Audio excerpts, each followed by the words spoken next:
To the shit show every single day. A new flavor of fuckery, cause everybody's such, you see, and they're dumber than a bag of clots. Monday, bullshit. Tuesday, bullshit. Wednesday, hey, what the fuck? And then 4 more days of increasingly stupid, ridiculous, ignorant, balderdash. Meow meow. Well, meow meow, how the heck are you doing today? I'm doing all right, I guess. I found out I gained more weight. I'm like, what the fuck? And I'm thinking there might be more calories and carbs in my Simply lemonade that I water down more than I realized, maybe. Maybe. So I need to switch over to something that's sweetened with like monk sugar that like won't have any carbs or calories. And I need to do something because something's getting me some kind of way here. It's getting ridiculous. I'm learning that often I just check my medication, and that's where they all answer. I wasn't taking anything that should have caused this.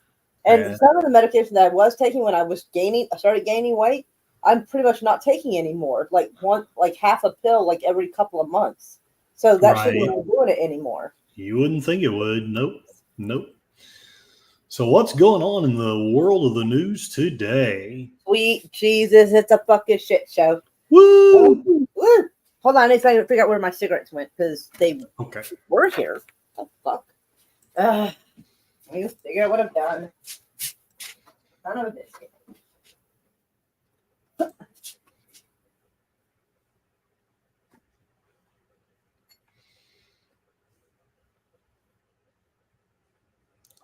And everyone, there's a link in the chat. Open the new pack. Contribute to the cause. I can't find the open pack already.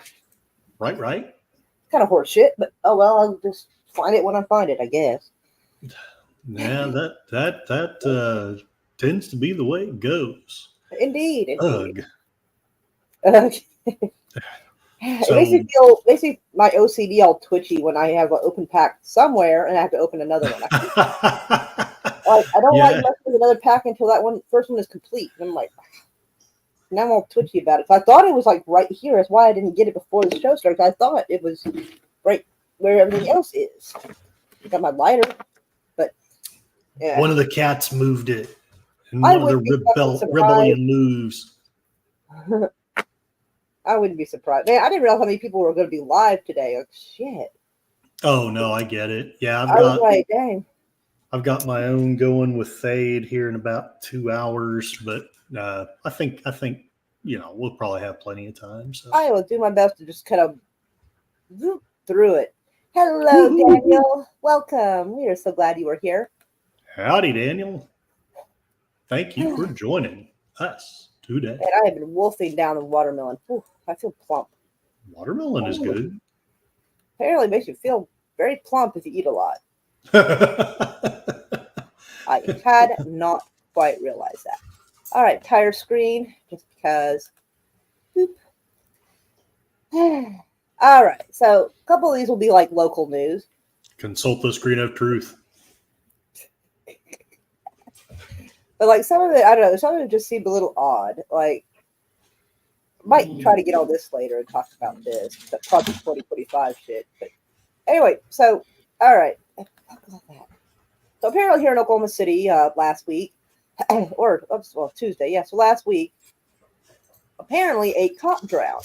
Now I found it a little weird because I assume they're in better shape than I am. Like, it's July 2nd, that's when it was updated. Anyway, drowned in Lake Stanley Draper, his body was recovered around 1:30 in the morning. Well, I mean, that happens. So, and I was wondering, police drown was identified, okay? It says Officer Grayson died while off duty at Lake Stanley Draper. He began the academy in Oklahoma City in 2023. God, he's young. Yeah. And he worked in Hefner Division, blah, blah, blah. It's with deep sorrow that we announced sometime in the passing. He drowned July 1st, off duty. They already covered the fact that that's it. Like, they just repeat this part where, but like, why? Like, hold on. Please, all right. So the drowning call came in shortly before 6 p.m. Monday near South Douglas Avenue and 119. Passengers on the boat reported that 2 people fell into the water while trying to retrieve the 2. Authorities said the boat lost contact with one of them. That feels kind of strange. It does. I'm sorry about the loss, but at the same Yeah, time, right. It it sounds is odd. odd. Like, did someone get mad at him and they're just Is kidding he that died drowning, or is that the picture of this guy? I can't get it to do anything. Oh, I Oh, got you. well, maybe I can play it because like Yeah, see, he looks to I be in better scroll, it shape doesn't than move. me. See, it's not Now moving. I know Huh? undertows and currents can do some strange things. That's So, true. but But yeah, I can't. yeah, Yeah, it won't that's show his picture. Like you can see half of it, but no matter where I yeah, scroll, it's not working. and that's okay. We probably don't want to see too much anyway. Oh, there he is. Okay. Like Well, locally, he looks like he's related to that Gypsy Rose Blanchard girl a little bit. oh yeah. Like Huh. I'm not trying to be mean or nothing. It just is a No, I similar know. face. Yeah, Like I yeah, was the yeah, only one else yeah. thinking, oh, you're talking shit about that poor dead cop, and I'm like, I'm not talking No, shit. I know you're not. It is For it is somebody that odd I just though don't that even replaying this and thinking I'm being like no, if I'm gonna be an asshole. It's not gonna be on making fun of him. Like, no, I I mean, know, he but looks it like is and looking at his face, he actually looks like he might have been a decent cop, like actually a nice person. yeah, it Maybe. doesn't look like, He you're looks like he'd be a soft touch and just try to give people a warning. That's what he yeah, looks like. which may not be true. I know, Well, it might not be, but I'm saying I judge a book by its cover, and he looks like yeah, somebody yeah, who would try to like let people off with a warning. That's what he looks yeah. like. And I mean, he It's really doesn't sad, which look to makes it even more be sad. super athletic, but he also doesn't look like someone that I'm thinking Like would just I don't think I would win if I fought him. Like I don't think I'd win. maybe 20 years ago I might, but not anymore. So I think he looks healthy enough to be a decent swimmer. Plus, like, were they not wearing like their vests? Like, were they? That's I mean, some honest. people don't want to wear vests. Like I wouldn't. I'd feel stupid if I'm just like in a Lake Stanley Yeah. Vapor. I don't know. It's kind of a sus place, but Yeah, it's I don't know enough, but that would be my assumption is that he wasn't wearing a vest because I surely he would have made it. right. Now If you gotta hurt maybe feelings with not. it, Maybe something happened to it, or I mean, who really knows? But yeah. It just might. I don't know. For some reason, just that story rubs me strange. Like yeah, maybe he was a good cop and maybe he was hanging out with bad cops and they knew he was going to snitch or something and tossed him overboard. Like I don't know. Because it's he looks funny. like a nice person. Yeah, that the movie Boneyard. Yeah, that was You wild. reminded me just a little bit of. I don't know that he is anything like that, but still, it is strange that someone so young would pass away that way. But I know it happens to Right. Like everybody. I don't know. I mean, it might be exactly what it sounds like, but for some reason, it just Your they're spidey not. sense is Well, they're not tingling. giving much detail. Think about it. Like most times when this happens, they're like, "Oh, there was 4 people hanging out with their family, and they were drinking, and they went swimming, and some person got undertow." Like they're not giving any details as to what happened. Well, I think that's yeah, what gets me.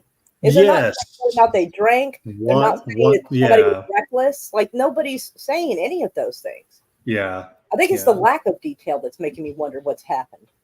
Yeah. Well, I covered that a little bit in my last stream is we don't get much reporting anymore. We get a bunch of opinion pieces, but yeah, there's definitely not a lot of detail, which maybe the family asked for that. I don't know. I'm just throwing ideas Maybe. out, But but usually, like if the details are legit, you put out details so people, garner sympathy. So yeah, assuming the less they're exactly. telling, the less Exactly. sympathy they think they would have gotten. Yeah, and we definitely, I know you agree with this, as far as, the good cops are concerned, we definitely want all the sympathy for them we can get. Right. But, But yeah, and it's and odd. good cops don't last long. They either stop being good cops or they leave or something happens to them. Yeah, there's maybe 2 exceptions that I know in my life. And That's yeah, not very many. that's not very many, but But indeed. I won't name names because then I'll either forget someone or one of the bad cops. Oh, you didn't mention me. Like I whoops. know who I'm going to target.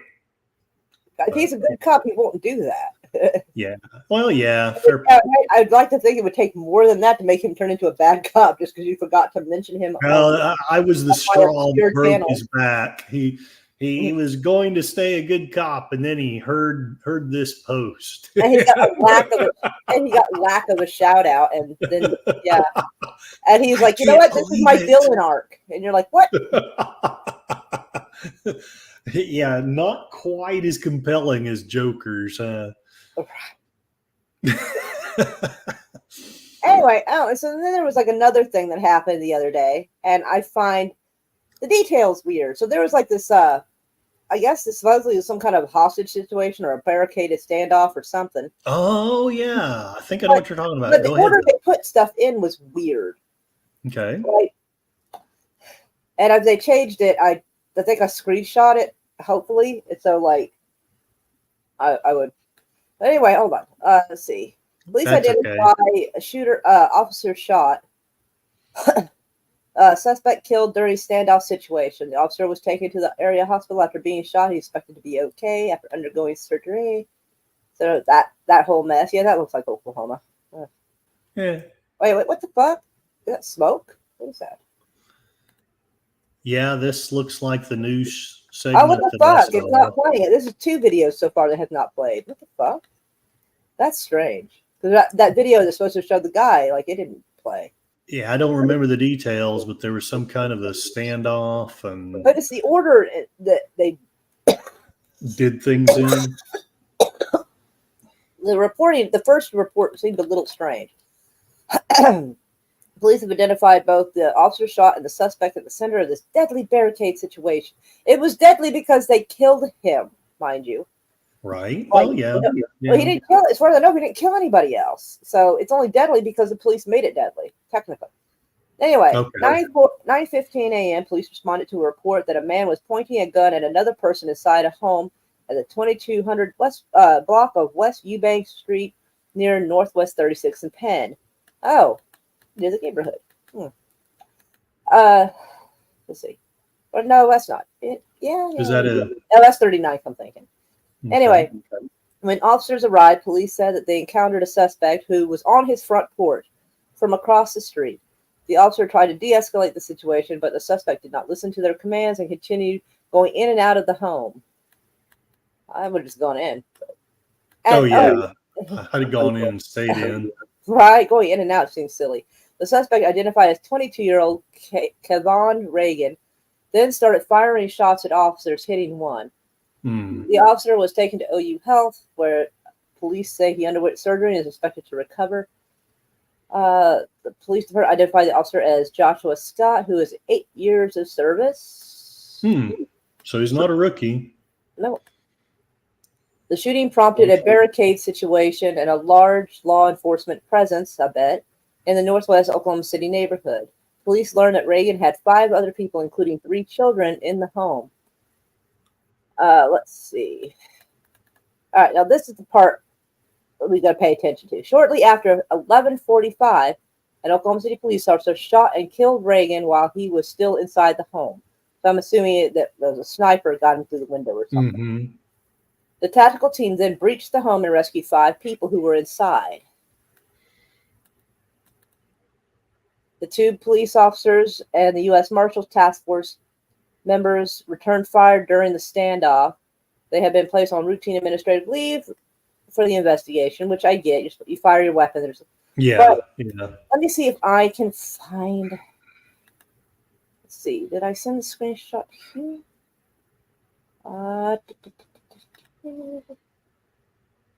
Oops, that's not it.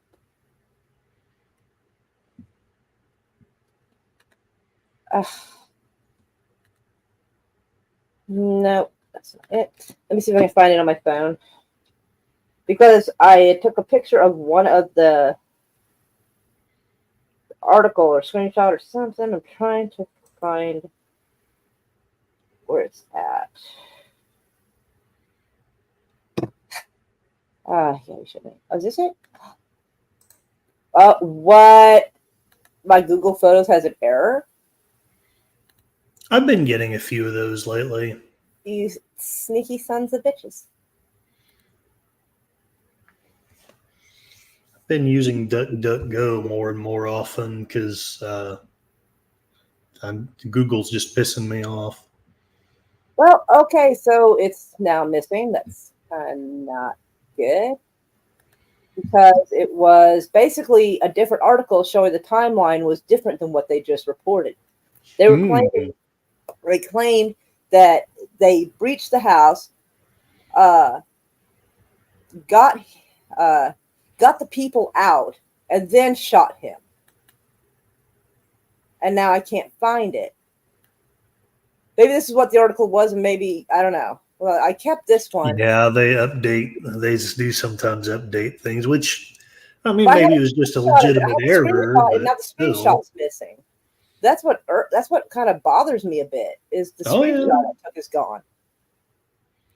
Oh, I get it. That is concerning to me. Hold on.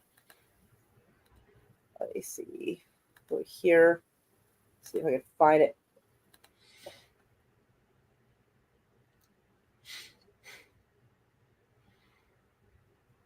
Yeah, a lot of the stuff I've actually downloaded is gone. It's implying I did something Monday and then, like, more recently May. We know that's not true. I've shown stuff from here. Mm-hmm. So yeah, so the month of June and July July's not hardly started, but the month of June's missing.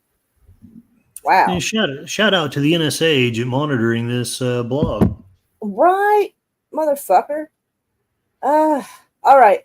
So yeah, the article I had seen when it was freshly done was that they said they had breached the house, got the people, including the kids, out at say 11:15, and then 11:45 they shot him. And so there was a strange time discrepancy, and it gave the timeline of events and everything. Well, if it is legit, it's an error in reporting. It's a heck of a weird error. It makes it look like they killed him, unnecessarily, which, so I'm super pissed that's missing. That makes me so fucking mad. Yeah, that's another first time that photos have let us down.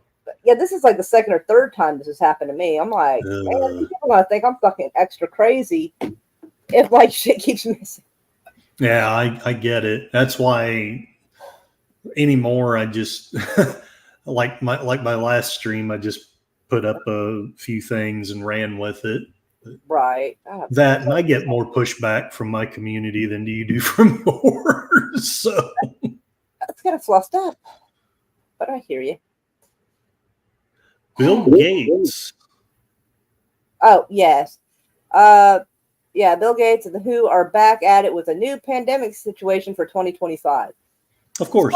Every time he says, "Oh, there's going to be a problem," there is, and he knows this because he does it. Yeah.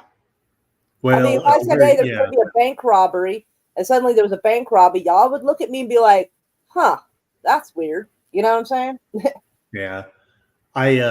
I did do a little bit on my last stream about, that swine flu in the 70s, but I share your frustration because I couldn't find, you remember I'd found a really good article. Yeah. I found it at one point too. Yeah. It was a video news broadcast. Yeah. Maybe you found it and showed it to me. I can't remember, but. Well, no, you found it. I had told you about it. And I told you what I had found back years ago. It was from the early 80s or some shit like that. And you were like, "Oh, I found it." Yeah, well, I couldn't find it from my last stream, but I found another one. Well, that's but good. I couldn't find that particular one. So I still made my point that it would have been so much better with that other article. Right. But anyway, it is what it is. Let's hop over here. So yeah, we're talking about fucking Ryan Walters again. God bless it. Yay! Divisive order showcases Oklahoma's push for more Christian religion in schools. Somebody was trying to argue with me on Facebook that the tools were just there for the teachers to teach. It wasn't a forced thing. It wasn't a forced Christianity thing, even though that's what people in the comments were literally saying. They hope it would change them. Yeah. It was literally, I'm sitting here like, you aren't seeing what you think. What the fuck? Well, that's what my conservative friend was saying too. He'd started out saying that he was pissed off about it and thought it was stupid, and now he's listened to some stuff of Ryan Walters, and he's more like, well, it sounds like really they're not going to be teaching it, and I'm like, I don't know But if he they're literally not said teaching it. if the teachers don't teach it, they're going to get their license stripped away. They're going to have to find another job. Yeah, well, Hold on a I think second. he's crawfishing on that or trying Right. to pretend that. Not that I've never crawfished, but I'm also not the head of Oklahoma's education. So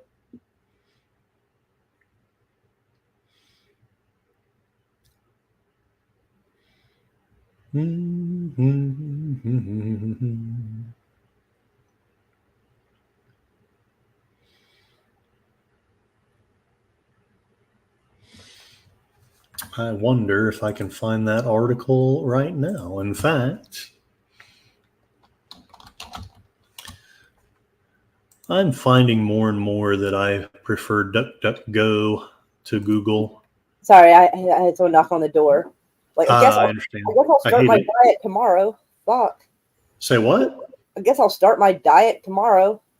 They Gotcha. offer to purchase chicken. I'm like, motherfucker. How the hell am I supposed to say no to that? Like, god damn it. Yeah, fair point. Starting to get elbow cleavage. I'm like, fuck. Ooh. Well, I ain't quite there, but I definitely need to do something with some of this stuff. But Anywho, Ryan Walters' directive that Oklahoma public schools should teach from the Bible raised more questions than it answered. After an Oklahoma State School Board or State Board of Education meeting last week, the state school superintendent huddled with reporters to give more clarity on his plan. He instead offered very little detail, leaving school administrators, educators, parents, legislators, taxpayer, and public to speculate about how it might play out in the classroom. My TV likes to glitch out. Anyway. Oh, hey, guess who found the article now that I'm not doing that particular thing? You got it, Internet. Right. Put simply, Walters wants a Bible in every classroom, and for every teacher to give lessons from the Bible. Every teacher, so even the fucking math teacher.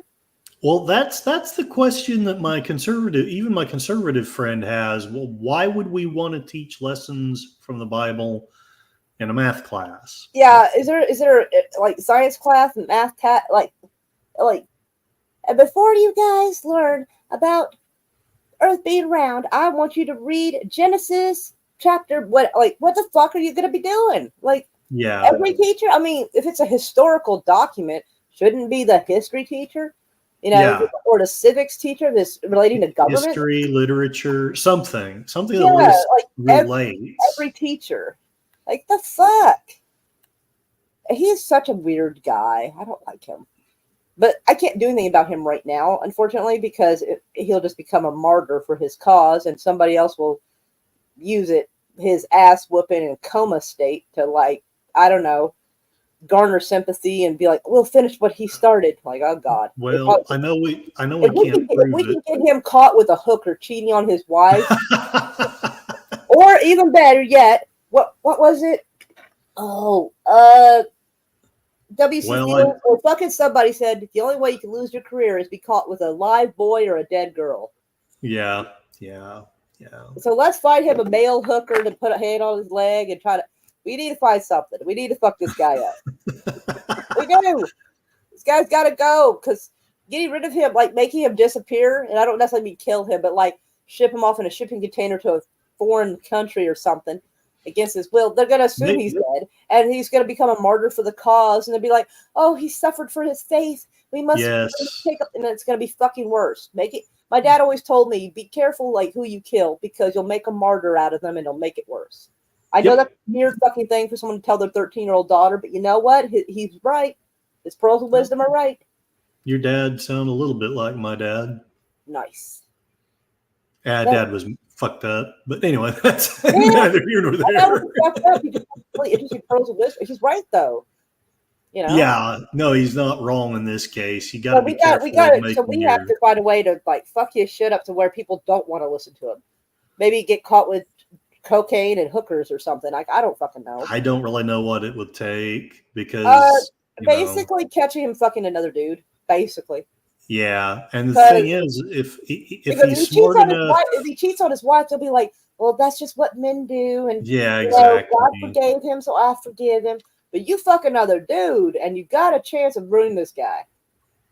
Either Like, well, not who knows? I mean, I really don't know what it takes anymore to the Republican Party, maybe. Like, in Oklahoma, maybe. that's the But best I chance. It's best chance because I mean, there's some ministers that got caught touching on kids and shit, and they were like, "Well, he said he was sorry and God forgave him. He asked God for forgiveness, and la da da da." And I'm like, "Y'all really letting that slide?"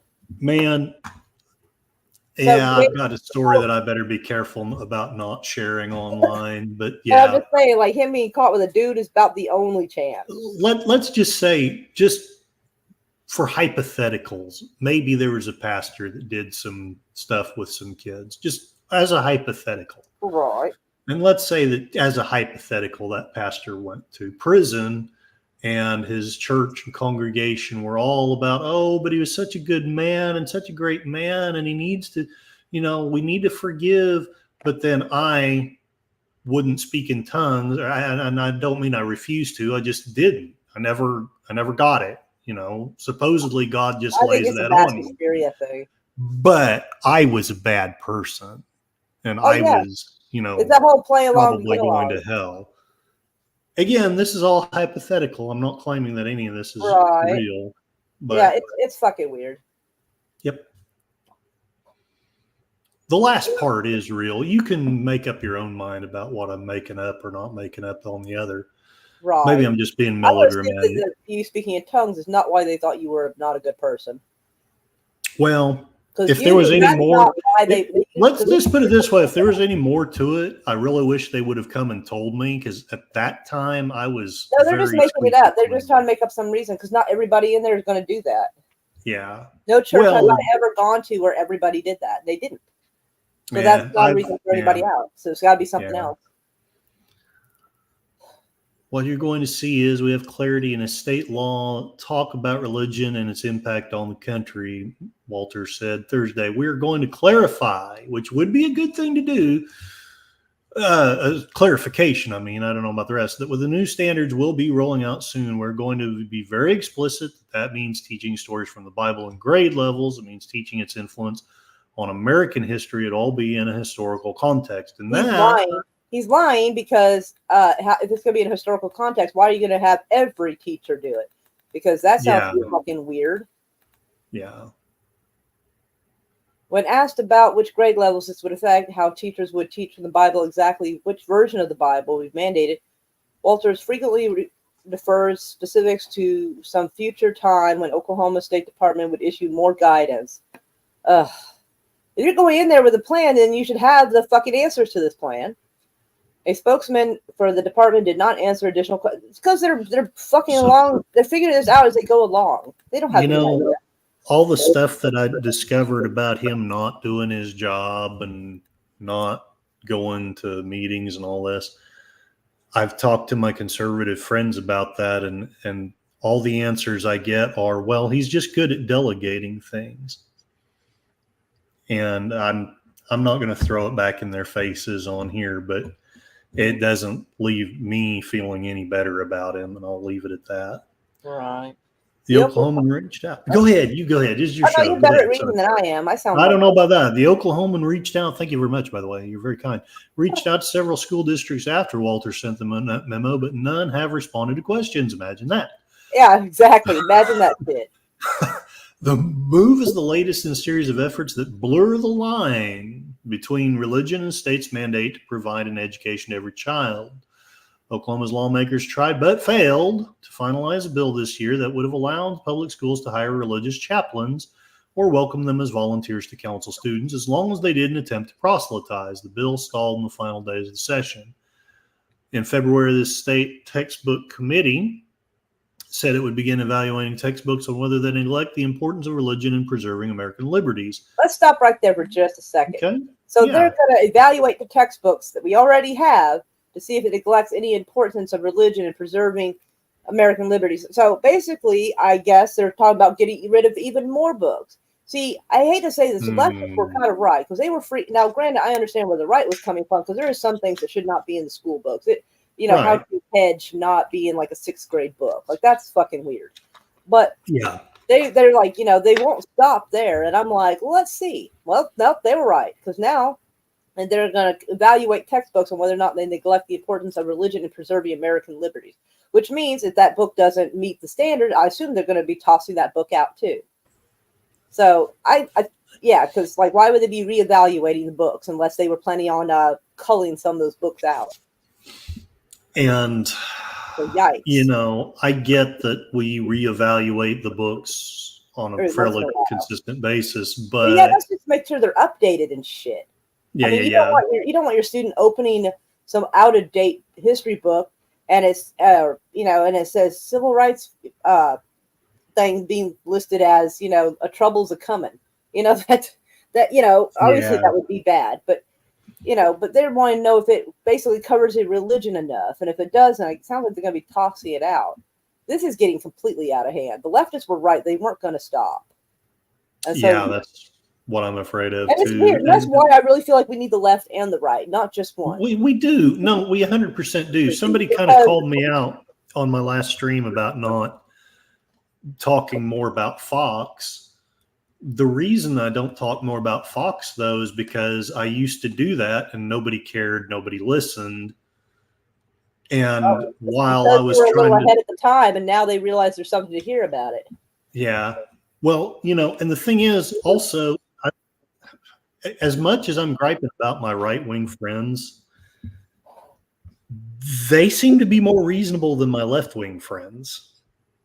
I'm not saying they're reasonable. I'm just saying they're more so. Like, if I say, well, Fox said this and that was wrong, once in a while they'll listen. Whereas if I go to my friends and say, hey, once CNN said this or that, oh, well, that's just true. Right. No, it's not. I can demonstrate it. Here it says this, here it says that. And you don't necessarily have to go to Fox. Of course, they're just going to discount everything on Fox. But the left and the right are both like really obnoxious children. And there's a decent chance that as long as they're mad at each other, you're going to, one way or another, you're going to find out the truth because they're not going to keep anyone's secret that they're mad. Yeah. You gotta figure out, like, all right, I'm hearing what they're saying, so let's see if there's anything to it, since now I've got something to go on. And you end up finding out that in some weird way, they're both telling the fucking truth in their own way. And you're like, oh. So you were trying to sneak that thing into the bill like the right said you were. And the right, you were trying to get rid of more books than you had originally claimed you were going to do. Oh. So, you start to kind of see they're both trash. Yeah. And that's one of the reasons why, I'm so attracted to the Libertarian Party. Right. I don't agree with all of it. They don't allow anyone serious to get in there because... Yeah, that's the trouble. Yeah, exactly. They don't allow anyone serious to get in there because, they want to... Somebody's...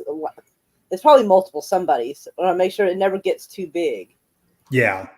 Yeah, we're gonna make sure Ron Paul gets nowhere. We're gonna make sure everyone hears about him. I'm like, he was elected 12 fucking times. That's not unelectable. How the fuck? Well, I don't know if you remember this because they didn't cover anything else. They didn't cover people's response to that. Going, he is. Mm-hmm. Let's see. And several state leaders have shepherded the approval of taxpayer-funded religious schools that was struck down in Oklahoma's high court. Supporters of the Isidore of Seville Catholic Virtual School hope the issue will be settled by conservative-dominated U.S. Supreme Court. You notice how they snuck in that it was conservative-dominated. They didn't just say Supreme Court. They wanted to add in that it was a conservative-dominant. And here's my problem with that.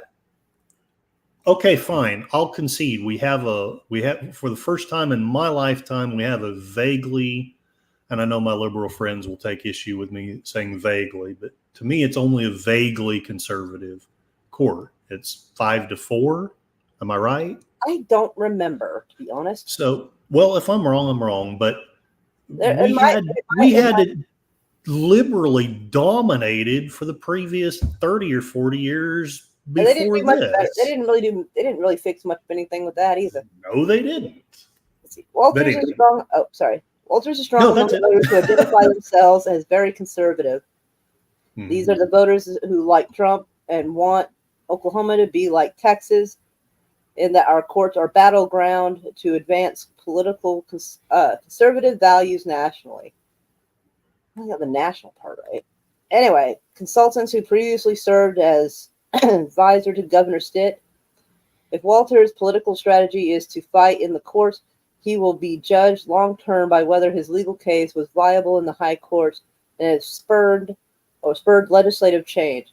Only time will tell, and history will be the judge.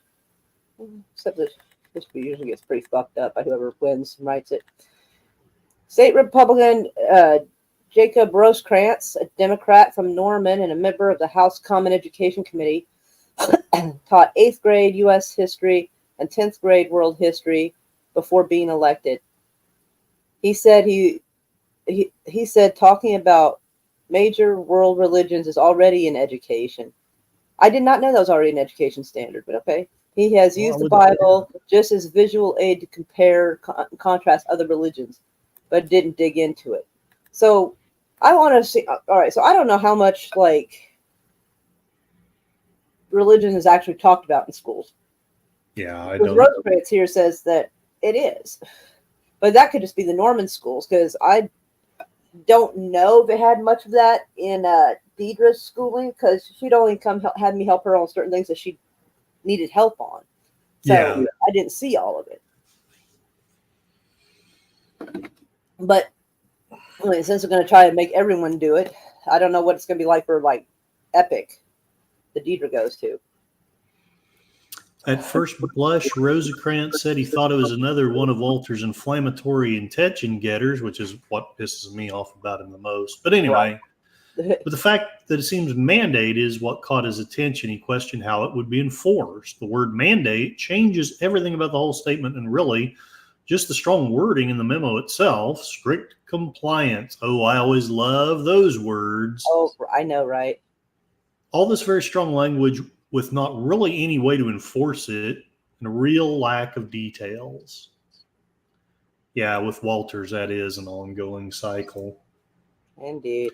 I think Walters is just trying to set himself up to be the next governor. I think he is. And honestly, we need to get him caught with like a gay prostitute or something before he does. Yeah, I He despair of it. He's only going to get worse. He's not going to get better. Yeah.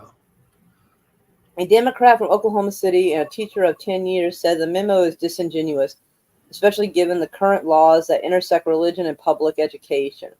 Existing laws on the books include a minute for silence for students who want to exercise their individual reflection, meditation, prayer, or other silent activity as an elective class and an elective class that uses the Bible as a primary text, voluntary prayer, reading Holy Scripture. The latest addition to the law allows students religious release time during the school day. Yeah, see, I think that's fine. Yeah, I'm fine with that. And that's existing law. That's already the existing law. It doesn't need more than that. It doesn't. I mean, we already have that. So if somebody wants to go pray or have a minute, they can do that. Mm-hmm. So it's a freedom of religion, not freedom you better. It's not freedom if it's mandated. Yeah, yeah. We don't even have a proper curriculum that supports current expectations. Not every student in our class has a textbook, and yet we are being directed to use religious texts and document in the classroom. I think everybody is just kind of scratching their heads about why this seems to be a top priority in the department. Rosecrans added that there should be less focus on test scores and more focus on helping kids learn better. Yes, I agree. Walter's trying to change it that way is not helping the kids in any way, shape, or form. He's doing things now just to help himself have his star rise further in the right circles. That's absolutely true. I absolutely agree with Rosecrans here. You know how fucked up everything has to be for me to start agreeing with Democrats? I What the know. fuck? No, I get it. I I could just get kick it. Jesus right now. This is insane. Like, what the fuck? GOP State Senator Dusty Devers, who holds a master's degree in divinity from Southwestern Baptist Theological Seminary, said he was pleased with Walter's memo and looks forward to the standards and guidelines from the department.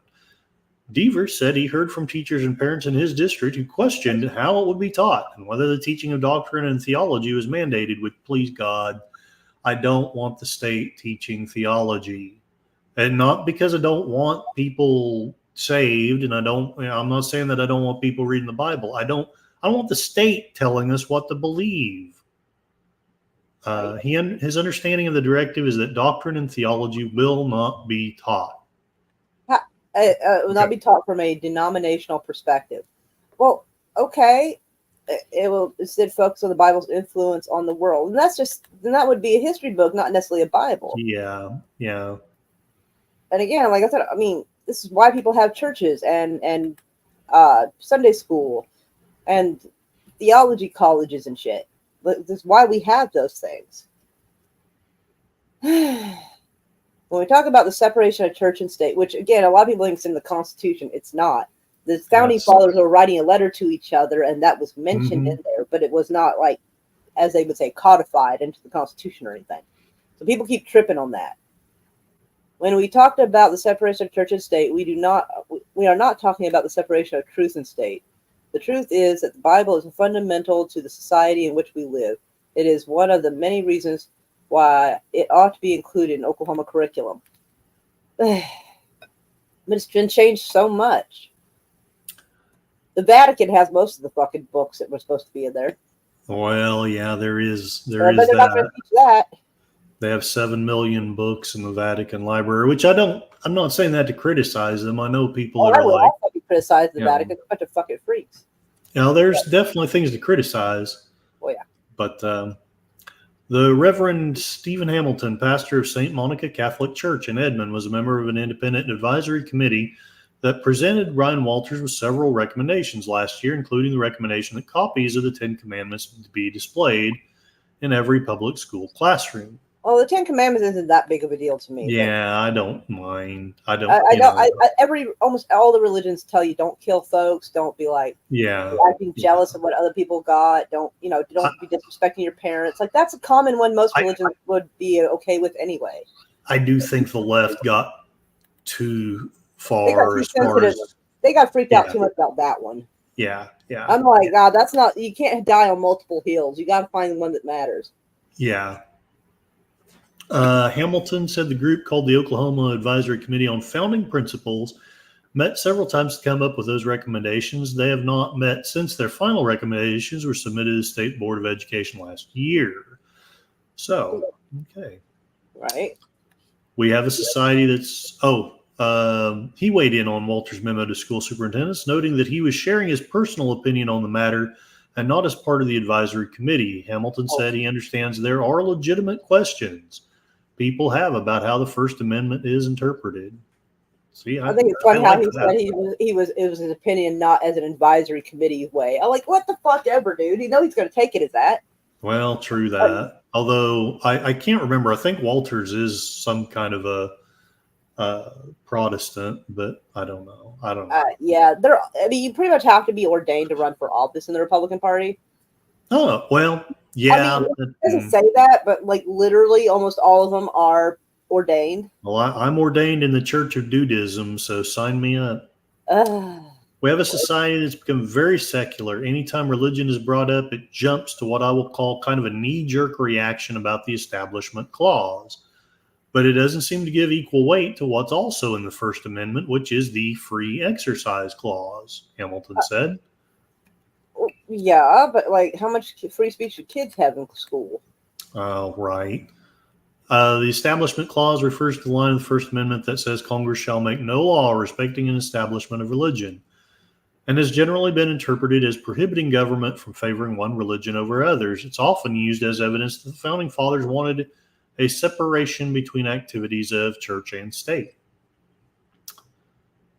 The next line of the First Amendment adds, or prohibiting the free exercise thereof. And so, I think that what we have to keep in mind is that there is a historical value in the Judeo-Christian scriptures, the Judeo-Christian faith, how our nation was founded, and that there's a value studying that from a historical perspective, irrespective of any current student's faith. So are we going to be using a Bible from the 1700s that they would have had, or are we going to have that Walmart brand fucking Bible? Because those Bibles they had back then, those were like 4 or 5 inches thick. Now the ones we had were like 2 inches thick. Yeah. So, like, are we going to use the same Bible they use? Because, I mean, go for it. Let's see the difference there. Let's teach it in the Elizabethan. In fact, let's go back to... Elizabethan would be like in the fucking 1500s. That'd be a little bit... I'm just being sarcastic. In the 1700s is about the cutoff of my understanding. Past that, it's going to get fucking weird for me. I do okay with Elizabethan, but I don't do well with older Middle English. Yeah, so. I think the shit in the 1700s is middle. I think. No, no offense, but it's not. The Middle English is about 12 to 14. I want to say 12 to 1400. Yeah, and then you get into Elizabethan about 14 to 1600 ish, and then you get into the more modern stuff. But we do speak differently now, and even we did in the 1600s, which is supposedly the same, but it's really not. Yeah, it's not, because like colonial motherfuckers, if they were saying hello to you, they'd be like, "How now?" Yes. And I'd be like, "What's going on?" And they'd be like, "The fuck?" It would be weird. The religious world is not united. Bishop James Nunn, Episcopal leader for the Oklahoma area of the United Methodist Church, said his church's principles include a rejection of state-controlled church activities, and vice versa. Which, I don't really like the state controlling my church either. Just saying. The reported motivation for using the Bible is to teach the core values and historical context of our country. This parameter potentially creates a conflict between church and state, as it may assume a single core value, historical context, or biblical perspective as its educational norm, Nunn said. The Jewish Federation of Tulsa Community Relations Committee said enforcing the presence of the Christian Bible in public school classrooms not only goes against the spirit of religious neutrality protected by the First Amendment of the U.S. Constitution, but also imposes a specific interpretation that does not encompass the diversity of religious beliefs in our society. Well, that part makes me kind of roll my eyes a little, because if they're only using it as what the founding fathers how they were seeing things, and as far as I know, they weren't Jewish, and so they weren't Buddhist, they weren't Hindu, they would have pretty much descended from the Church of England's fucking crap. So so using the Church of England, their Bible, which is probably what they studied with the most, would make more sense to see where they got it, not some updated version of the King James Bible you get at Walmart, like I had said. That's not the same Bible that the founding fathers used. So they're not even talking about using the correct type of Bible for this. Now, if they want to use something like a Bible that was published in 1800, which would be close enough, 1770s, whatever, somewhere in that area, and have that would at least be the type of Bible the founding fathers would have looked at. Right. And are they going to cover the fact that some of the stuff that came from our Constitution was actually inspired by the Native Americans and how they had their better term legal system? I think it was Native Americans in the East Iroquois. Coast, the Iroquois Confederacy. Yeah, the Iroquois and them. I think it was Ben Franklin who said he had gotten inspiration for some of it. And so, are they going to talk about that if we're going to get historical historical context, or are we just going to ignore the Native Americans' contributions again? Yeah, exactly. I would feel better fine, have a Bible in the room, and if the teacher and a copy of a very old one, because you don't want something from the 1700s around these rapscallion children. Well, fair point. These kids are savage. I would feel a lot better if they were teaching from the Federalist Papers, because that's really where you're going to get the bulk of the influence, at least on And the I think Constitution. you're right, but that's the issue there. This is what they're claiming they want, but what they really want is to have just Christianity taught in the schools, and any Yeah, teacher will basically lose her job if she doesn't comply. yeah, That yeah, and and I and don't that like and that at all. No. because that's what they want. Because if they really wanted the historical context, they would do like you said, use the Federalist Papers, or and I understand not having an extremely old Bible, but getting like photocopies. Like if you're looking at and know what your curriculum's going to be, you get your papers printed out, make sure it's like 15, 20 copies so each class can look at it, laminate it so it don't get messed up, and fucking like, all right, so this is Bible from the 1700s. It says this, this, and this, you know, and this is the Yeah. kind of this is the Bible that they would have read, but they're not doing that because they are secretly it's secretly a little jihad. It's a holy war, to be honest. Well, It's that's really what what it's boiling down to. that's what I can't get my right leaning friends to understand is, if we don't want Sharia law, I'll be honest, I don't. I don't I, either. I Yeah, fuck all just that. frankly don't. But I also don't want a right wing version of it where Because only a lot of these Christians are wanting a Noahide judicial system. They're yeah wanting to put that one in play. One person was talking about it, and that's just the one I saw. But yeah, there's a step toward that. They only complain about freedom from religion and no religious indoctrination when they're worried that another religion is going to be in the schools. yeah Like, and I mean, I'm pretty sure I remember some of our Republicans thinking it was a terrific idea when France said that girls were not allowed to wear their hijabs as a sign of their religion in schools. They're like, well, they need to comply with that because that school is no place for Islam. It's no place for their religion in that school kind of attitude. Now they're changing that tune. yeah, it does confuse me how the same person and I've changed my mind on some things too, so I know I got to be a little bit careful, but it does seem odd that we're going to support X, Y, and Z, but then later when it's more to our benefit, we're going to support A, B, and C I've instead. absolutely come to expect it from both sides. I really Yeah. have. At a time when Oklahoma faces significant educational challenges, ranking 49th nationally, and good job in getting us to the top 10, just saying, this directive distracts from addressing crucial education needs. Furthermore, it risks excluding students of various faiths or those who adhere to no faith, creating divisions rather than fostering an inclusive educational environment, read the statement signed by Tulsa rabbis.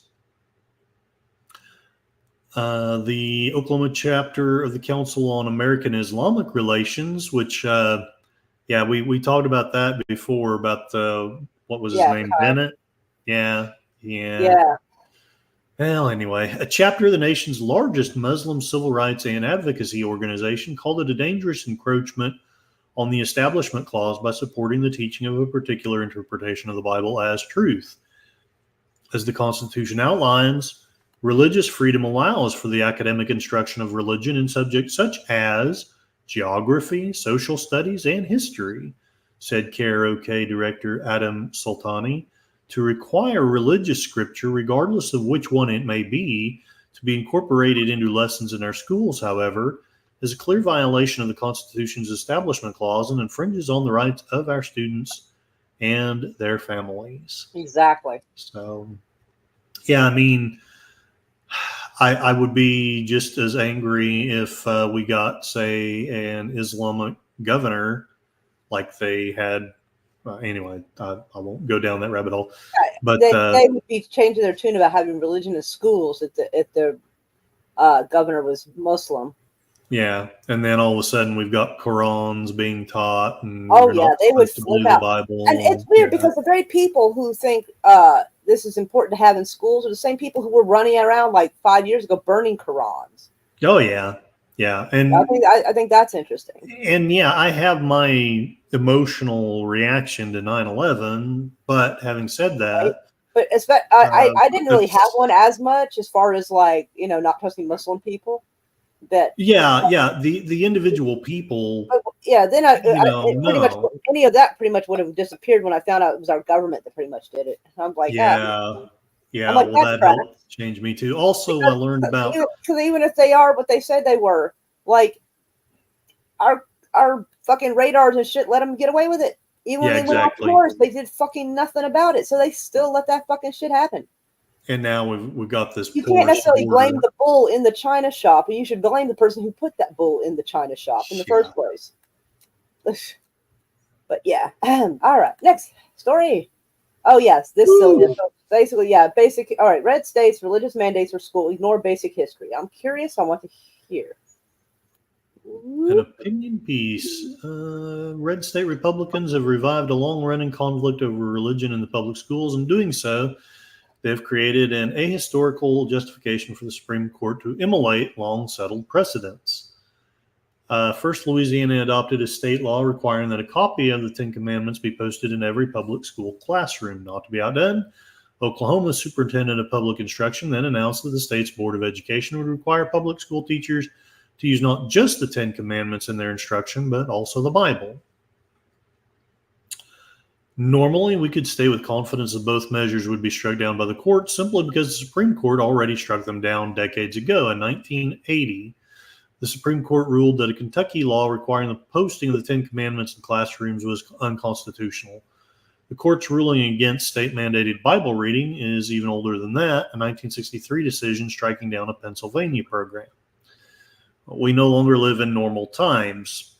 Arguably, we really never have, but the current Supreme Court, one of the most radical in American history. I'm just taking umbrage on that. The rest of the article may be legit, but has shown staggering contempt for long-established precedents and a willingness to fabricate new constitutional rationales out of thin air. Republican-led states, recognizing that the old rules no longer apply, have resurrected divisive culture war issues that were once assumed to be settled.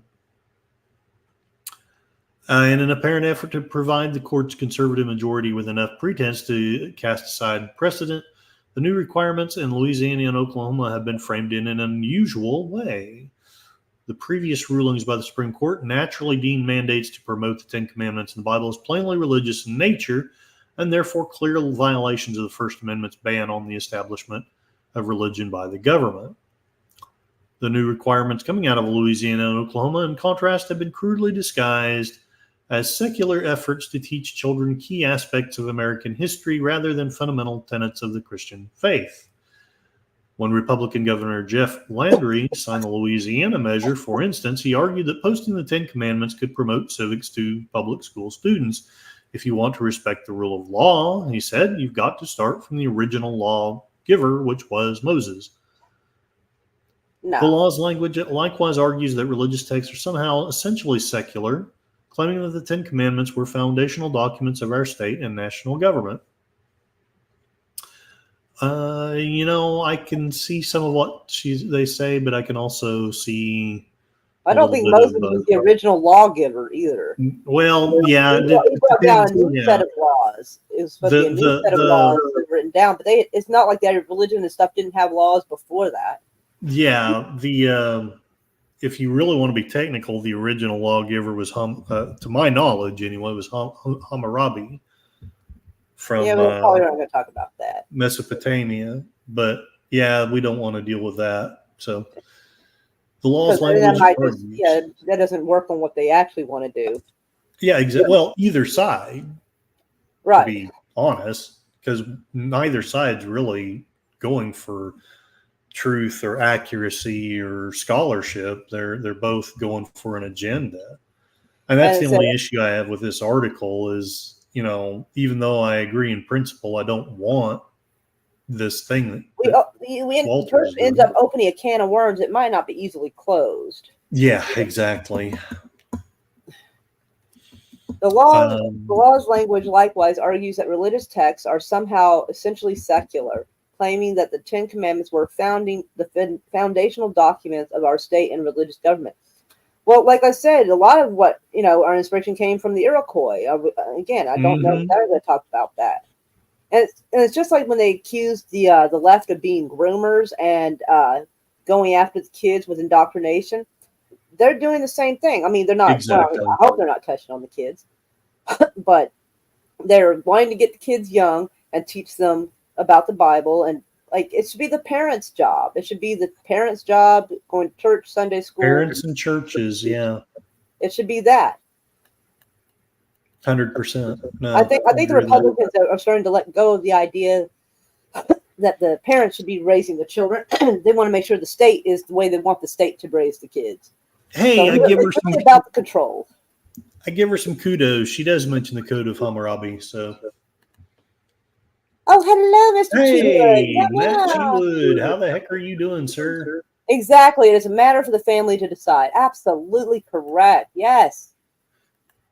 Yes, Matt Cheatwood's not exactly a fan of the mandated religious instruction. That's a matter for the family to decide. Wasn't Hammurabi. Thank you very much.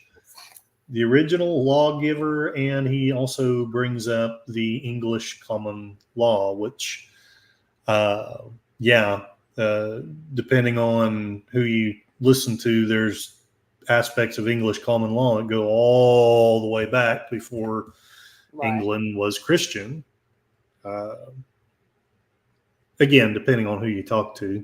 Right. Yeah, English common law was basically the foundational document of the American law. The law's language likewise argues that religious texts are somehow essentially secular, which, yeah, I don't know. I don't know what to even. I'm not sure. I want that. That is the silliest thing I've ever heard. Yeah, because it's. I get kind of what they're trying to say, that essentially the Ten Commandments have been, in some cases, taken out of their context and are more of a secular thing now. But that's a little bit of an equivocation. I'm not sure that I agree with that. Right. Yeah, no, you're not wrong, Matt Cheatwood. It actually does. The English common law goes back to before the fall of Rome. It's very old. It has had some evolutions and changes, but English common law is an ancient thing. Oklahoma lawmakers have employed similar justifications. The Bible is an indispensable historical and cultural touchstone, they said. Oh, said Superintendent Ryan Walters. Without basic knowledge of it, Oklahoma students are unable to properly contextualize the foundation of our nation. I find that to be an absolute fucking lie. Because, first off, I don't think manifest destiny was mentioned in the Bible, but that was a lot of what started the United States. Yes. And I don't think you necessarily need a Bible to contextualize the foundation of our nation. It was the idea, it took a little bit from the Magna Carta probably, but basically we were able to it was supposed to be freedom for everybody. It was supposed to be freedom to practice your religion as you wanted, because the Church of England and them are a whole bunch of fucking assholes. So basically, everybody just wanted to leave and strike out on their own and try to do things their own way. You don't need a Bible to figure that part out. Matt Cheatwood's also saying religious texts are also historical documents. It should be taught in history class alongside of Buddhist texts and others. And I wouldn't. Again, it's not so much that I want the Bible completely taken out. I just want it to be. I want it to be there if people want to use it, but I do not want people having their jobs threatened. No, I don't want that either, and I don't think Matt does either. That's no behavior. Yeah, 100%. And somebody was trying to argue that, well, at my work, I have to do what they tell me to, even if I don't like it, or else I'll be fired. I'm like, yeah, but they're not allowed to fire you over religious difference, are they? Yeah, at least they're not supposed to. Didn't to. Like that. That person did not like that. The writer does lawsuits. It's crazy. While I do feel like the writer of this did have some hyperbole earlier on, they are correct on this. Moses was not, in fact, the original lawgiver. The Code of Ur-Nammu and the Code of Hammurabi. were centuries older. So, and Noah advanced set of moral laws before Moses. So the people who are trying to tell us, like, try to shove Christianity down our throats, don't even fucking know the full story either. no, Like, they we're really blind don't. leading the blind. What the fuck? I think I would respect it a little bit more if they did know their Bibles better, but Right? that's Like, how are you going to teach anybody when you can't even, like, muster one for the fucking news articles? You can't. The Ten Commandments were, in fact, not, or were not, in fact, foundational documents for the government of the United States. They were aspects of criminal code, of course, that overlap with some of the Ten Commandments. We also have laws against murder, theft, and in some locales there are still laws against adultery. But just as many commandments have no counterpart in our criminal code, such as against coveting your neighbor's goods or taking the Lord's name in vain. Exactly. Yeah, and Matt Cheatwood is also saying that his 2 cents are teach all religions or none. And yeah, I definitely am, you know, again, I'm absolutely okay. Be a Christian, read your Bible, but I do not like the state telling me what they think the Bible says. I don't like that at all. Ooh, and this is a good point. Most important, several of the Ten Commandments come in conflict with the Constitution. They contain mandates about exactly which God to specific God to worship, how to worship Him, and when. These are direct religious instructions, and they clash directly with the Constitution's guarantee to individual citizens that are free to worship and not worship any God, any way, anywhere. Mm-hmm. Not wrong. There are actually 2 sets of 10 commandments in the Bible, according to Matt Cheatwood. The first set was broken, and the second was different. Yeah, if you look into it closely, there are very interesting things about biblical scholarship, and Can we I don't know find that a I'm going link to for get that? into it here. Say what? Can we find a link for that? Does anyone know what the first 10 were? Hold on. Like, I I'm hate to use curious. that one.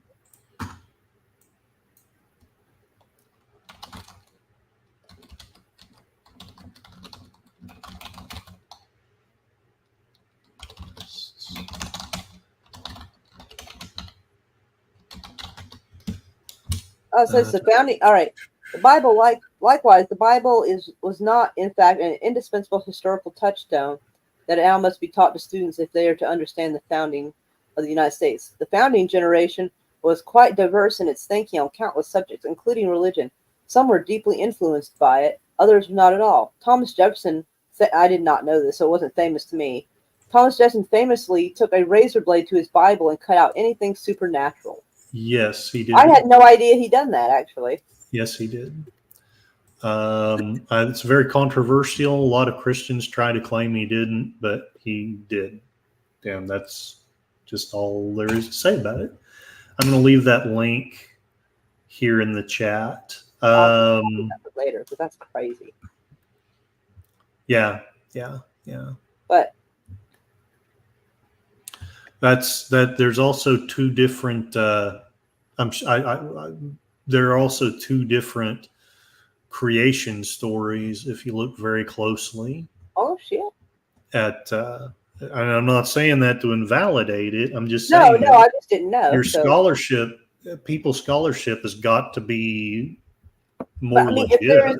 If we can find the other set of 10 commandments and bring some of this up, maybe they can be cock blocked a little bit. Well, think about it. They're going to go to the Supreme Court with argument A. If we come with argument B, say, actually, the original lawgiver was this guy, and actually, the original 10 commandments had this and this on it.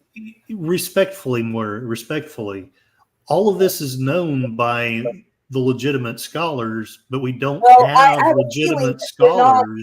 I have a feeling, judging by what we've seen so far, we're not dealing with legitimate scholars. We're not. Supreme Court. And that's Matt's and also a little bit my argument that we're not dealing with legitimate scholarship anymore. We're dealing with people who want to kind of cherry pick their facts.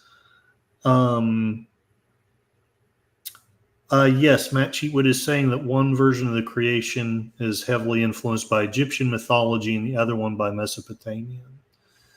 So, Oh my. yeah, Thomas Jefferson was very much a rationalist. I could be wrong about this, but I believe he believed in a God, but I think his belief was that God basically created the universe and wound it up like a clock and then just let it go.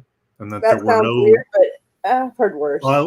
My dad was a Mason, and that's basically what they taught. How Was weird. that there really aren't any miracles. And I'm not saying I believe that. I'm just saying that that's what is taught in some Masonic circles, that there's no miracles other than the creation. That there's a God. God created the universe, but after he created the universe, he basically just left it alone. And we're on our own, more or less, now. Again, I'm not saying I believe that, but that was the teaching of many Masons. And I think, forgive me if my scholarship is bad, but I think that is what Jefferson espoused. What the founders did agree on, they set down in the Constitution, is the actual foundational document for our government, which is correct. Yep. And there was a good spectrum among the founding fathers. I think mostly they were Christian, but I don't think they exclusively were. You had I assume they Jefferson. were, because it was just very common for pretty much people in England to be some sort of form of Christian. So Yes, they may not have been like yes, super devout, but I mean, they probably, it was their default setting. exactly. Probably weren't super Ben, Christian necessarily. Benjamin Franklin was very controversial to some people And he was a because hoe. he was a hoe, but he was a deist, which basically means that he similar to the Masons. He believed there's a God. He believed that God designed and created everything, but he believed that miracles were not.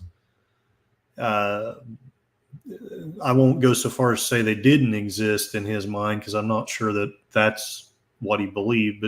But he was very much more about the science, the laws of nature. Right. That God established those things, and there was really not much need for miracles thereafter because the design was all there. Forgive me if again I've got any of my facts incorrect here, but that's my understanding. You're probably right. I really have tried to study some of this crap. Right. So there are people who know more. So. The First Amendment bans the establishment of a national religion and the interference of the national government in the freedom of citizens to worship however they see fit. And Matt Cheatwood, he thinks technically a deist just believes that there is a higher power but may not claim to know its nature. Yeah, that's probably at least as accurate, if not more so, than what I've said. Essentially, I don't know that you'd go quite so far as to say agnostic, because they do believe there's a higher power. But, and I, more and more, I kind of am along that line myself. I still claim Christianity because there's elements of it I still believe in. But more and more, I kind of believe that we don't really know jack about God. We think we do, but I don't think we do sometimes. Right. The founding generation believed that this arrangement was necessary for the protection of individual religions as well as national state. The concept of a wall of separation of church and state came from Jefferson's letters to the Baptists in Danbury, Connecticut, who were worried that state-level laws would impinge on their right to worship freely. Religion and government, Jefferson noted, could thrive only if they occupied separate spheres, which apparently is just completely lost. I'm assuming all these like 1776 motherfuckers. Apparently, I guess they just don't know anything about Jefferson. Apparently, Well, that's some big posing right you there. have an unfortunate amount of that. Are you familiar with a guy named David Barton? I don't know. He's a Texas scholar who some of his stuff I like and some of it I really don't. The parts that I like is that he is very keen on going back to original founding father documents and quoting those original sources and trying to build our beliefs and our laws and our government off of that. And I like that. But I suspect that sometimes he cherry picks because I notice that he bends over backwards so much about that Jeffersonian Bible that you would almost suspect that he doesn't believe that that thing exists, and it does. I can't remember the museum, but there's a I hope it's in museum. Connecticut because I plan on making a tour of the museums in Connecticut if I can get up there. Oh, that would be fantastic. Which reminds me, if anybody would like to help donate to the PayPal that's in the link, or the link that's in the top of the chat, that would be super awesome. Although I'm happy to say that the museums apparently are free up there. Oh, that's fantastic. I am very excited about it. Almost all of them is around Yale. Apparently, a whole bunch of them are like free. The natural history museum's free. Like some art museums are free. There's one thing, I forget what it's called, but it's apparently a huge library of like really old books and documents. They're like it's some kind of archive, like super old shit. Let me go see what it's called real quick. Hold up. I'm trying to figure out what it's called, but let me think. New Haven Archive Library, I guess. Let's see if that will help it know what I'm asking for. No, that's a public library. That's not what I want. Unless that is actually what that is. Hold on. Is that what that is? Oh,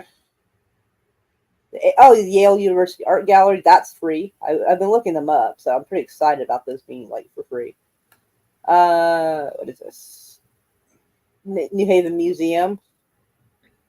Trying to figure out where. Like, is it going to list it? Maybe. And I'm going to leave a link to the Jeffersonian Bible. Book and Snake Tomb. What the fuck is that?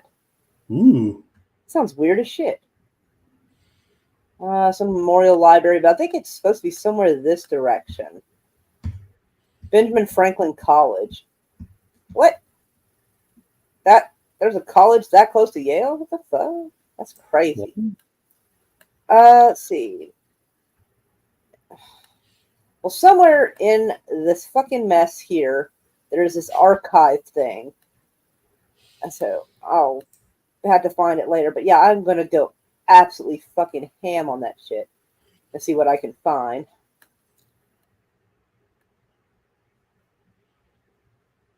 Another museum.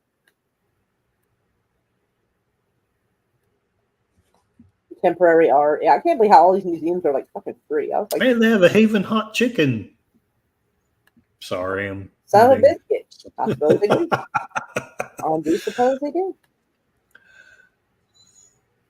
And Matt Chewood is saying that the most vital step we can take to improve the country is a mandatory course of instruction on the Constitution and its amendments, especially on practical application of the Bill of Rights. And I would concur with that. Well, all right. So obviously I'm not going to find that right now. So shit. But yeah, I'd seen it, and I am going to go like fucking bonkers with that thing. That sounds fantastic. I'm excited. Who knows what's in there? If I get arrested, I was trying to save a piece of history. Yeah. Let's see. Yes.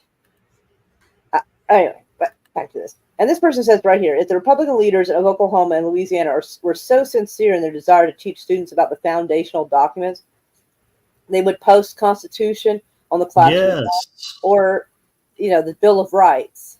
Absolutely. They're not trying I that hard with agree. that. That's why I feel they're absolutely disingenuous. They're just trying to, it's a religious power grab, is what it is. Yep, I suspect you are right. And that's what I have a problem with. This person is absolutely correct. Why isn't the Constitution, the Bill of Rights? Why aren't you teaching people their rights? This is a hunk of shit. Well, because we don't want people to know their rights. Somebody shared with me the other day a speech by some policeman over in Arizona. Uh, and I won't go too much into the details, but he became convinced that you're really not a very good policeman if you don't know what people's rights are. Right? And I would say probably the same about citizenship. Are you really a very good citizen if you don't at least have a vague idea Exactly. of what your rights are or what the rights are? Indeed. Boy, it just keeps happening, doesn't it? Trial date set in 2 federal lawsuits filed against Ryan Walters. God almighty. Ryan Walters, oh, won't you cry for me? Trial dates After, have been set up in 2 federal lawsuits filed against Superintendent Ryan Walters, one by the former Norman High School teacher and another by a former Oklahoma State Department of Education employee. That's not really what I thought they were going to sue him for. Okay. Well, there's still time.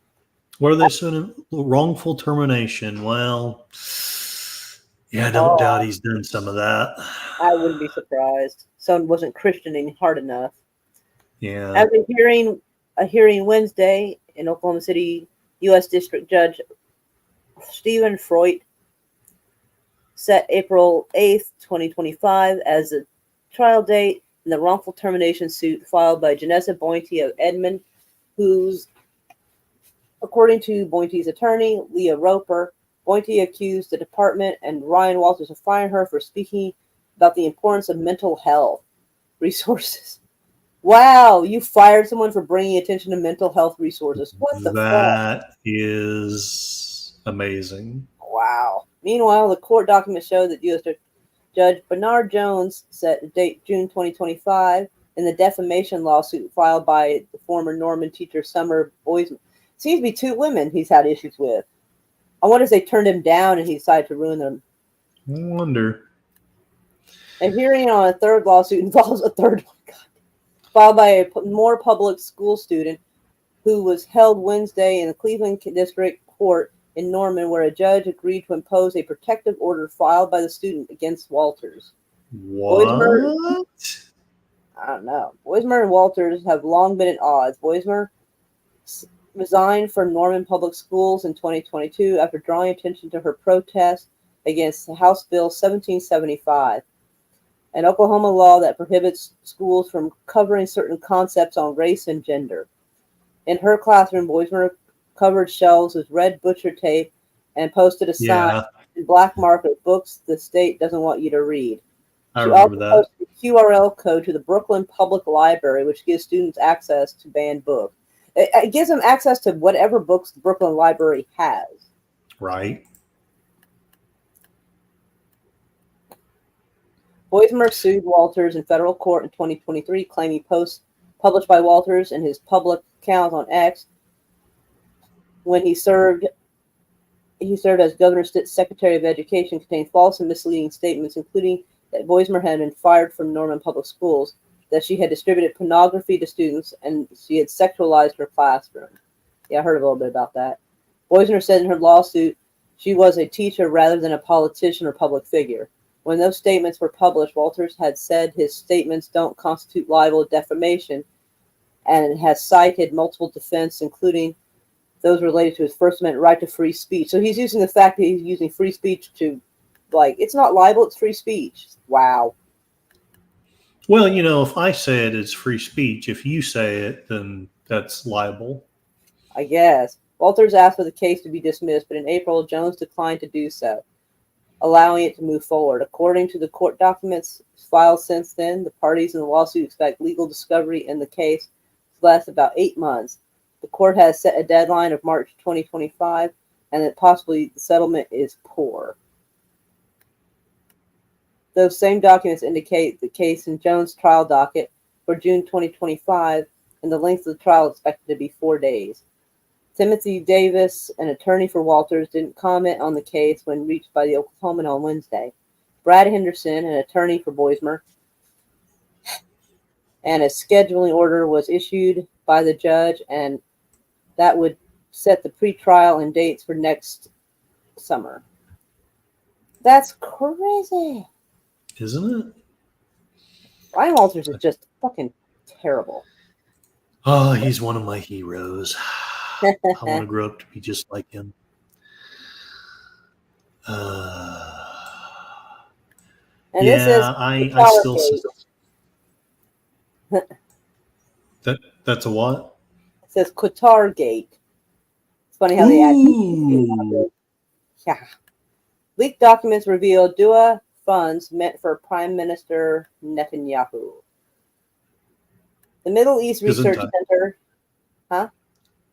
Oh, I'm just making a lame joke. I said Gesundheit.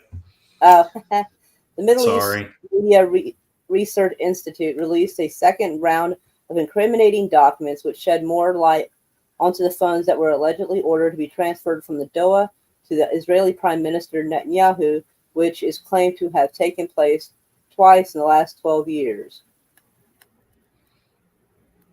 These documents were leaked as part of the Raven Project, which involved the leak of dozens of Qatar-related documents portraying Doha.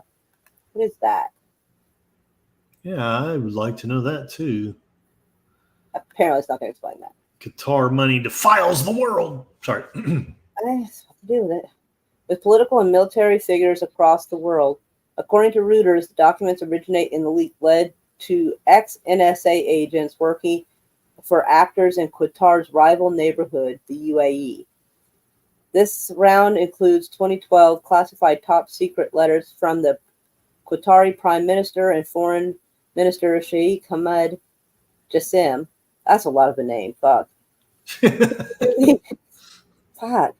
To the Economy and Finance Minister Yosef Kamal, which is the Prime Minister, in which the Prime Minister explains the decision of the Qatari Khalifa Ally. You know what? Jesus. Yeah, I can get some of it, but to transfer a grant of $50 million to Netanyahu. And the second letter from the same year in which Kamel states that the money has been transferred to Netanyahu in cash by means of Qatar's Security Service. So, yeah, wow. So now Qatar is saying they gave him $50 million. Well, somebody is saying that Qatar gave him $50 million. So wow. They're just doing money back and forth to each other. It must be fun to have lots of money to just ping pong around. I guess. So, that's wild. Yeah, I don't even know what to make about that. I'm assuming they helped disrupt things in the region, and they promised Qatar will get a good cut of the pie, and so will Israel. So, it's conspiracy to commit crime. Basically, the CIA or NSA or somebody is tossing around all that money just to do their little dirty tricks thing. I was reading a little bit yesterday or the other day about Nixon. I thought about talking about it on my channel, but I couldn't come up with anything that was substantive enough to share. But on his tapes, they were talking about dirty tricks. The Dirty Tricks Department.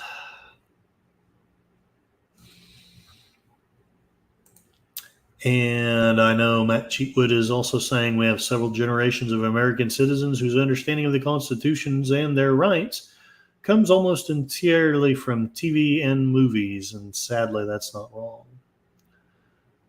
And Insanity, welcome. Hello. It's good to see you. What is all this? We're talking about the insanity in the news. I think Moira may be doing something on her end. So I'm not sure what she'd like to talk about. while she's away, I guess I will talk about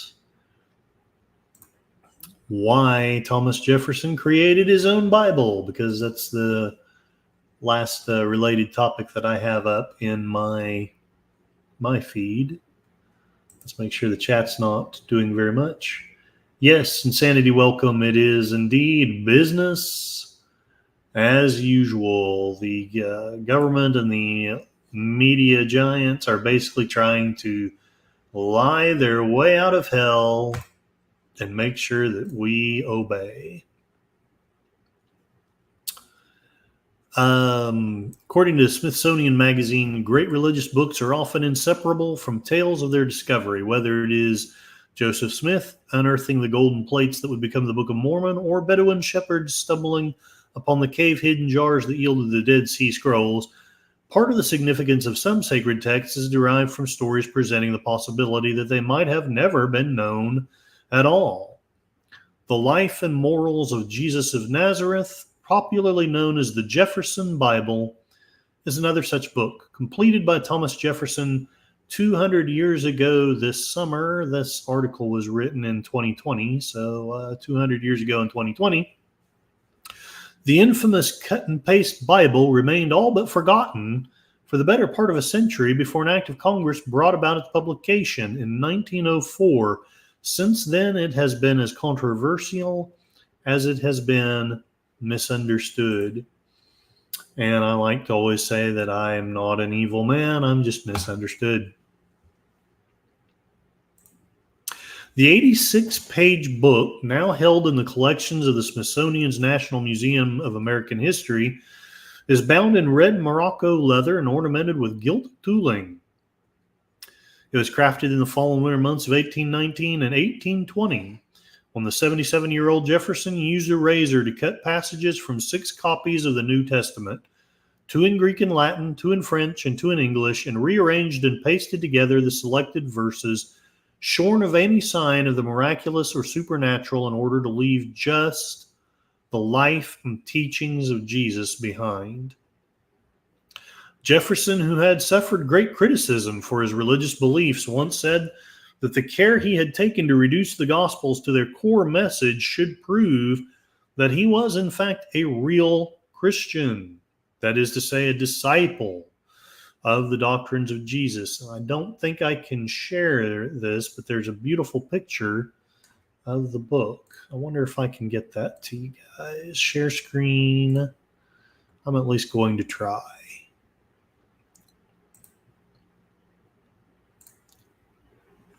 Yeah, I can't supersede hers, and that's okay. This is her stream, so I'm not going to complain. But I will stop trying to share because I don't want it to mess up anything on her end either. Hopefully she'll be back soon. While certain members of the Jefferson family were aware that this highly redacted compendium of scripture had served as their esteemed forebears' nightly reading at Monticello, we would likely not know more about it if not for the work of a pair of men who happened to have the skills, interest, and connections necessary to appreciate and make something of what they had found. The first, Cyrus Adler, was the son of an Arkansas Jewish shopkeeper who, in a quintessentially American story of reinvention, ended up first a professor of Semitic languages at Johns Hopkins University, and later one of the most influential public historians of his generation. He helped found the American Jewish Historical Society and eventually became an advisor on religious issues to U.S. presidents. Before reaching such heights of influence, Adler served from 1888 to 1908 as a curator, librarian, and director of the Division of Religion at the Smithsonian Institution, which tasked him with seeking out and collecting unique examples of the material culture of American religion. Several years before, while still completing his doctoral studies, he had been hired to catalog a private library. In 1886, I was engaged, this is a quote of his, when a fellow at Johns Hopkins University, Baltimore, in cataloging a small but very valuable Hebrew library. He wrote, amongst the books were 2 copies of the New Testament mutilated. The 2 highly edited English New Testaments he discovered also came with a note indicating they had once been the property of Thomas Jefferson, who had used them to make an abridged version of the Gospels. Are you back? Mm. There you are. Sorry. Sorry. I was. Where is it?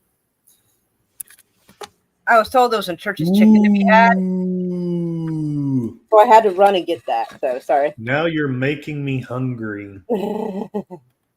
There's not any place that delivers at this time in the little town that I live in right now. So Is there not like DoorDash?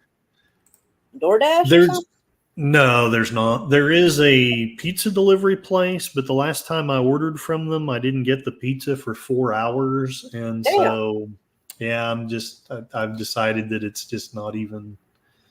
Yes, not even worth it. It's all my fault. Lots of hugs and welcome, by the way. It is all her fault. Mm-hmm. Put it on my tab. But I know it isn't directly related, but the only tab I had open was the Jeffersonian Bible, so I was sharing a little bit about that, since it at least vaguely related to some of the things we were talking right. about. Matt Cheatwood's not at all surprised to hear about Jefferson's Bible. As a product of the Enlightenment, I can see him wanting to discard superstition and salvage the philosophy. And, I'm absolutely okay with people, having their superstitions and things. But at the same time, I agree. There's really nothing wrong with someone that just wants to focus on the story / history and the philosophy of it. Mm-hmm. I don't see anything wrong with that. Insanity Welcome has an inbound hurricane. Oh, shit. So while you're eating, what would you like me to discuss with these fine people? I could read an article, or I could... Well, we got a little of this. So Netanyahu's son, Yair, says High Court and prosecutor's office is destroying the country. This little twat right here ran just before the war broke out, which, how suspicious. Yeah. And has been hiding out in fucking Miami this whole time. And even though his fellow soldiers are like, that's not cool, dude, you need to be here. He's like, nah, bruh. Oh, Lord. Where will it all stop? Well,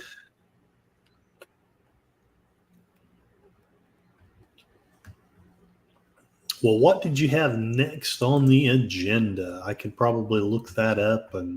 Well, Yair Netanyahu is he wrote on his Instagram story on Saturday, the High Court of Justice and the prosecutor's office are destroying the country. Gee, which one? Interesting. In his post, he shared, oh, fuck, this is good. In this post, he shared the words of Dr. Ben Ari, a former Knesset member of the Yuthet Party, who was disqualified from running for the Knesset due to incitement of racism. I'm surprised they cared. Yum. And he said, "This isn't Sodom; it's far beyond Sodom.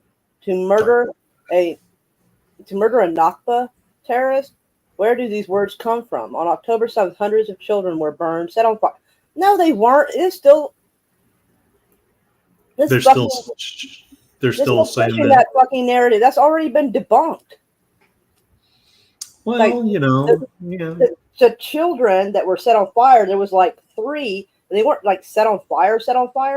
But when they did the Hannibal directive and start firing on the houses where there was terrorists inside, it burnt up the people, including some of the kids that were inside. There was like 3. And then combined total, there was like 3. So they didn't just tie them up and set them on fire with lighter fluid or something. It wasn't like that. The kids were killed by their own people because they were firing tanks into the houses.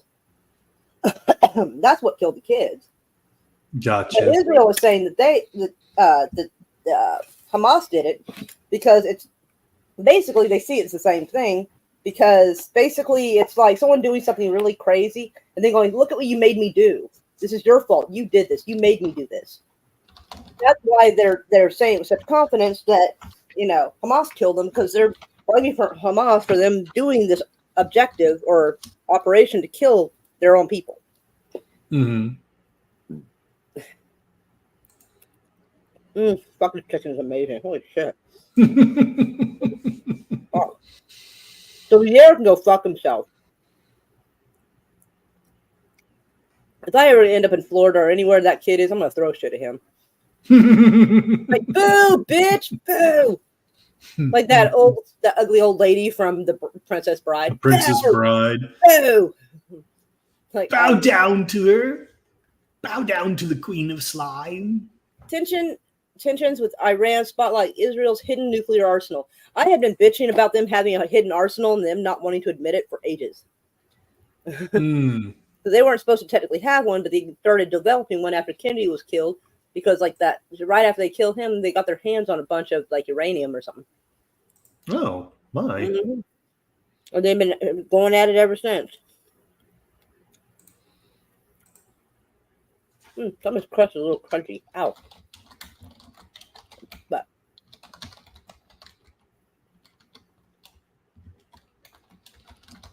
ouch! It's a little hard to chew. But Chicken. yeah. Oh. Preach on, brother Matt. Between God and Glock, I might be okay. Let's see. Yep. All Amen. right. Fade is saying he will want to be backstage on our channel at 8:15. So I may need to be I should probably wrap it going up then. pretty soon. Okay.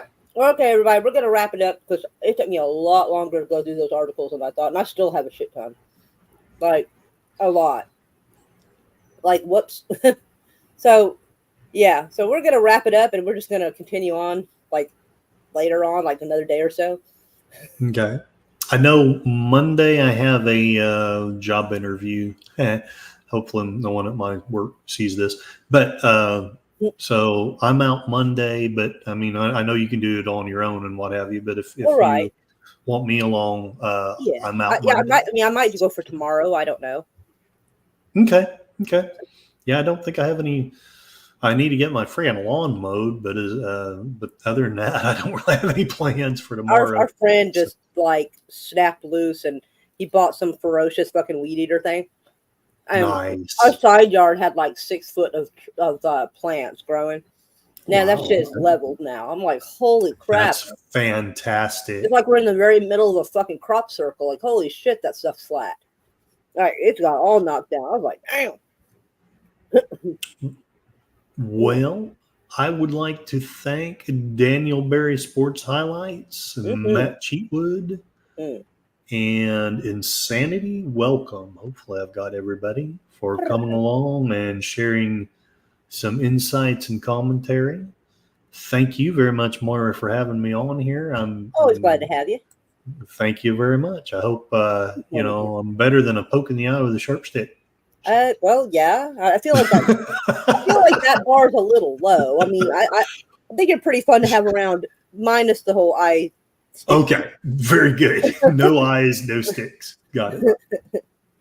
Anyway, but we love you all. We're super glad you came out and hang out with us. I'm really surprised that I noticed that we break down the articles way more when you're here, so it takes like 2 or 3 times. Sorry. No, it's not bad.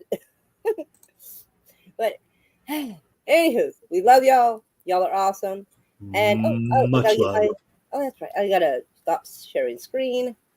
Does I gotta do my little song and dance. Does Raquel have anything going on tonight? Shit, I don't know if she does or not. Because I know Netter has Dragonheart, which I will probably be, or not Dragonheart, but Dragon Slayer. I don't know what that is. I will probably be running my stream through that, but if anyone wants to go to that instead, or if anyone wants to go to that after my stream, right on. That would be cool. If I was smart enough to get it loaded, I'd probably share it in the link. But Sandy welcomes like I like sharp sticks, and sticks are a joy.